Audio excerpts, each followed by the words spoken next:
Anthony Joffrey and Tuan Leo Gahe of Kiri Tertia.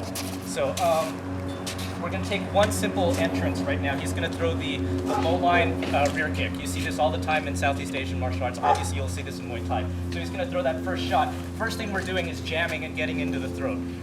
For most martial arts techniques, you'll see they'll start their techniques here. And then from there, you start to move on. So if we go down the series just really quick, he feeds the next one.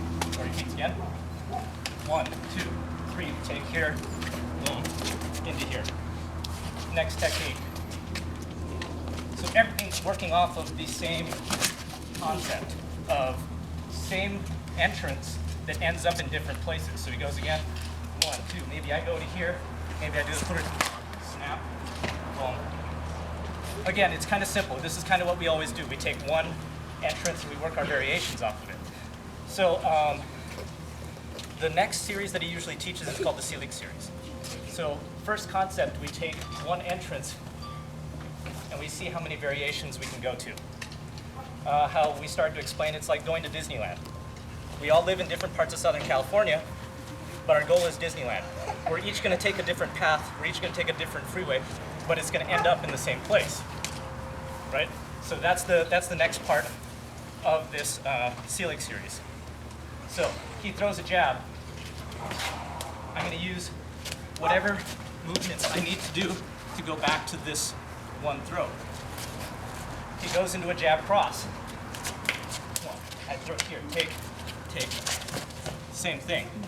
He goes jab cross hook. Boom, here. Same thing. He goes rear leg low. You saw this in the last set. 1, eyes, anything comes into play here. Hitting low here. Spiking this, spike here, stomp. He goes lead leg low. 1. Coming in here.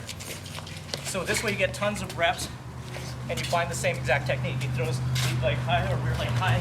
1, 2, 3. Goes down, in.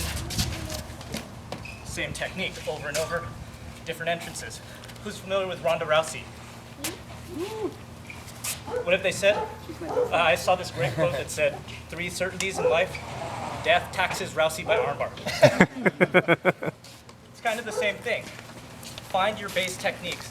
Obviously, as an instructor, you have to learn multiple techniques because you have to teach all of your students all the different variations. But when it comes down to it, you're going to use 3 to 4 basic techniques. How many techniques in judo? Sorry, I'm already out of breath. In the Kodokan Judo, there's about 55 throws. Most practitioners use 3 or 4. So as an instructor, it's your responsibility to learn them. But as far as a martial artist, your own personal martial art, stick to 3 or 4 and find out how to get into them as many ways as you can. All right, so I'm going to borrow James and Paul. So, because I'm out of breath, surprisingly, Paul has a Hap Ki Do background. So what we're going to do is, another thing that we do is because we blend systems, we can show how you can take the Silat and start it off from a Hap Ki Do base. So if Paul and James get together with this. So a lot of the stuff we do in Hap Ki Do is situational self-defense. We also do a lot of joint locks, and we're trying to put a few of those into here. Someone grabs you like this, obviously what I got to look out for is the headbutt. We get that a lot in Britain, so you have to keep your head down if you're coming in for that. We'll put similar stuff. I'm going to add the stuff I've learned from Muay Thai, from Inosanto. Making those hits, hitting here, opening up, hitting here, and then I'm going to take what we call the hammer lock, coming over to here. You've seen this a lot. I've got the knee right there, and again I'm here. You can also take this, and you've got the chicken wing right there. So from the double grab, that's one way to get into that. Single grab here. As soon as someone grabs you like this, we're always taught to put our head down and stop the punch. Because if I concentrate on doing a joint lock here, I'm going to get smashed in the face. So as soon as that comes, boom, right to the head. But I'm grabbing here, and I'm getting, I want to get an effect on this. I'm not looking for the full joint lock. I'm not looking for the legs to fly over here. I'm looking for that, so I can put my sock-cue, put my hand right into his face from here. From here, I can tap this and bend it, and come over into my heel hook again from here. For the double grab, we do a lot of techniques. We'll start off with the beginners. We'll have a single side, single grab, and we'll learn all of our joint locks from here. So getting to a 3/4 turn, getting to our quarter turn from here, getting to a half, up into the gooseneck and things like that. Then we progress to the elbow, to the shoulder, we do double hand, and we do 2-on-1. So for the 2-on-1, from here, and hitting here, making sure just kind of capturing the mind, blowing smoke and stuff like that. I'm gonna open up. I've got a 3/4 turn here, and if he holds on tightly, I've got another lock right here. You can see the Z lock or the 1/4 turn you see right there.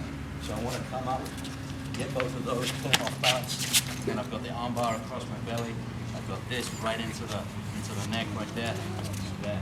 If he pulls this out, or if I lose this, I've still got the joint lock down to here.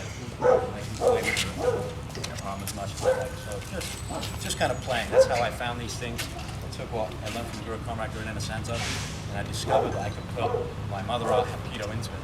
Thank you.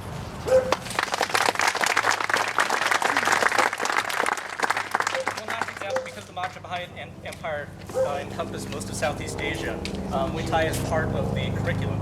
And Pat has a stronger Muay Thai than us here. So just taking that same Seelig series and always ending up in this one throw, we can start to work, he gets to work some of his Muay Thai techniques. So if I give him a standard like 4 count, 1, 2, bottom sweep here, bang, he still gets this, he gets this, he can throw his elbows, and still get to the same sweep. Then you can start to vary this. He entered on the 4th motion, he enters on the 3rd, which is the poke. 1, 2,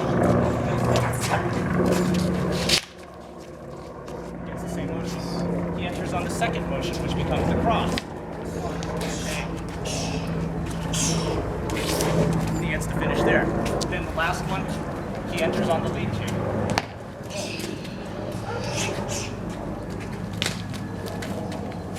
There.